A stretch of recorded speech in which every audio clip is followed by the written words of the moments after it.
Bonjour la famille. Mon souhait pour cette nouvelle année, en tout cas l'un de mes souhaits, c'est que les populations du monde et les populations africaines, donc toi et moi, soyons enfin nous-mêmes et arrêtions de nous laisser intimider, influencer et orienter par les sirènes que la société nous impose. Trop souvent, nous nous définissons, et surtout inconsciemment, selon les repères et valeurs que nous imposent de façon subliminale les codes des sociétés dans lesquelles nous vivons. Il est impératif, avant même de réclamer la liberté de son pays, de son continent, de l'humanité, de regarder d'abord à l'intérieur de nous-mêmes, de faire une réelle introspection pour savoir si nous sommes libres et déconnectés de toute influence extérieure. Trop souvent, nous nous battons sans fin et nous y laissons une énergie folle et recommençons encore et encore les mêmes combats sans aucun résultat probant. Il faut se poser les bonnes questions. Est-ce que nous sommes réellement en accord avec nous-mêmes, avec nos propres valeurs et nos propres repères?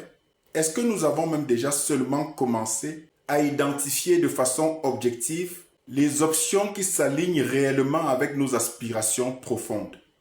La principale source de nos problèmes individuels et seulement ensuite des problèmes du monde, c'est que nous ne savons que très rarement qui nous sommes réellement. Et vous risquez bien de finir votre vie sans jamais découvrir votre mission sur Terre. C'est probablement la pire chose qui puisse arriver à un humain. Mais vous ne pouvez rien accomplir de grand, ni pour vous-même et donc ni pour l'humanité, si vous n'avez pas une personnalité propre qui vous confère une certaine liberté. Par contre, la principale mission de l'essentiel des dirigeants de ce monde, à travers les politiques, les médias et tous les autres artifices de conditionnement, c'est de formater les esprits de leur population et de les rendre dociles et serviles. Être un esprit libre, ce n'est surtout pas faire comme tout le monde. Suivre servilement les codes et valeurs qu'impose la société, c'est tout sauf être libre. C'est bien l'inverse, c'est faire preuve d'aliénation mentale et psychologique. Un esprit libre assume de nager à contre-courant quand il le faut et quoi qu'il en coûte. Mais à quoi on assiste aujourd'hui dans notre monde, c'est l'ensemble des populations qui se soumettent aux injonctions et aux phénomènes de mode. Quand vous voyez par exemple de jeunes garçons qui se mettent des boucles d'oreilles, qui se tressent, qui se tatouent, et qu'ils disent qu'ils font exactement ce qu'ils veulent parce qu'ils sont libres, ou encore quand vous voyez des femmes africaines et afrodescendantes porter des mèches, des perruques brésiliennes, indiennes, chinoises et j'en passe, elles vous disent qu'elles le font parce qu'elles sont libres, elles font ce qu'elles veulent.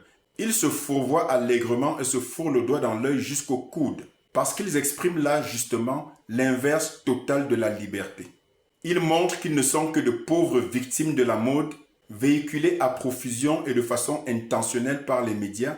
Mais ces médias, ces sportifs, ces chanteurs, tous ces gens de l'entertainment ont une mission bien précise, c'est de vous distraire au maximum. Et vous distraire veut dire vous détourner de l'objectif. Le fait que vous ne soyez pas un esprit libre va biaiser votre notion du bonheur. En effet, la fébrilité de votre esprit et la crédulité à laquelle on vous a soumis va vous pousser à définir votre bonheur en fonction de critères extérieurs qui n'ont absolument rien à voir avec votre réalité et vos valeurs. La société va donc vous vendre des modèles en vous laissant croire que c'est cela l'idéal. Elle va vous soumettre à un matraquage inlassable à travers le cinéma, les matchs de football, les séries télé, la musique, les clashs et les potins des stars. Bref, tout est mis en œuvre pour vous détourner de l'objectif. N'essayez plus d'être quelqu'un d'autre, soyez vous-même. Détachez-vous totalement de toutes les influences extérieures, faites le vide autour de vous, dans votre tête s'il le faut, pour entendre votre petite voix intérieure vous dire quel est le chemin qui correspond à votre personnalité, à vos aspirations et à votre vision.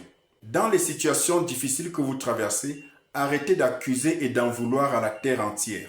Les torrents extérieurs ne peuvent pas avoir d'effet sur vous si vous ne le voulez pas. Mais rappelez-vous qu'il n'existe absolument aucun chemin vers le succès qui soit pavé de fleurs. Le plus grand piège sur le chemin de notre destinée, c'est la peur de l'inconnu, la peur de l'adversité, la peur du regard des autres, la peur d'eux, la peur d'eux, la peur et encore la peur. Il faut absolument apprendre à vaincre ces peurs. Un autre gros problème dans l'atteinte de nos objectifs, c'est d'écouter ce qu'on dit de nous. Moins vous prêtez l'oreille à ce qu'on dit de vous, mieux vous vous porterez et plus vous allez avancer sur le chemin de votre destinée. Et rappelez-vous que si on ne parle pas de vous, c'est que vous ne faites absolument rien d'important, c'est que vous êtes tout simplement inutile sur Terre. Si on ne parle pas de vous et que vous n'avez pas de calomnie ou encore que vous n'avez pas d'ennemis, c'est que probablement vous êtes déjà mort.